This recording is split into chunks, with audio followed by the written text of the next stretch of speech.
ఈ రోజు నేను ఇక్కడికి ఎందుకు వచ్చానంటే మీ రుణం తీర్చుకున్నానికి వచ్చాను. ఎందుకంటే ఆనాడు ఆంధ్ర రాష్ట్ర గౌరవ ముఖ్యమంత్రి శ్రీ నారా చంద్రబాబు నాయుడు గారి పైన దొంగ కేసు పెట్టి 58 రోజులు జైల్లో బంధిస్తే రాయచూరు వరకు పెద్ద ఎత్తున బయటకు వచ్చి మీరు మాకు అంటగా నిలబడ్డారు. మమ్మల్ని మీరు నడిపించారు. మీకు ఒక కార్యక్రమంగా అనిపించవచ్చు, కానీ నా తల్లి భువనేశ్వరమ్మ కానివ్వండి, నాకు కానివ్వండి, బ్రహ్మణి కానివ్వండి, దేవాంశ్ కానివ్వండి, ఆ రోజు ఒక తెలియని పరిస్థితి, భవిష్యత్తు ఎలా ఉంటుందో తెలియదు. నాన్నగారినేమో ఏకంగా రాజమండ్రి జైల్లో బంధించారు. ప్రజలు ఏమనుకుంటున్నారో ఆలోచించిన రోజు మీరు బయటకు వచ్చారు.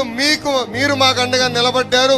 ఆ రుణం తీర్చుకునే దానికే ఈ రోజు మీ లోకేష్ మీ ముందర నిలబడ్డారు. ఆ 58 రోజులు బాబు గారిని ఎప్పుడు కలిసినా చెప్పేవాడిని, వాళ్ళు చేస్తున్న ఆరోపణలు ఎవరు నమ్మట్లేదు. కాశ్మీర్ నుంచి కన్యాకుమారి వరకు భారతదేశం మొత్తం మనతో ఉంది. ప్రత్యేకంగా తెలుగోలు మొత్తం మనతోనే ఉన్నారు. మీరు అధైర్యపడద్దని ఆనాడు చెప్పాం. కేసులు పెట్టినా ఇబ్బంది పెట్టినా అనుకున్న దాని కోసం మనం ఆహర్నిశలు పోరాడతాం.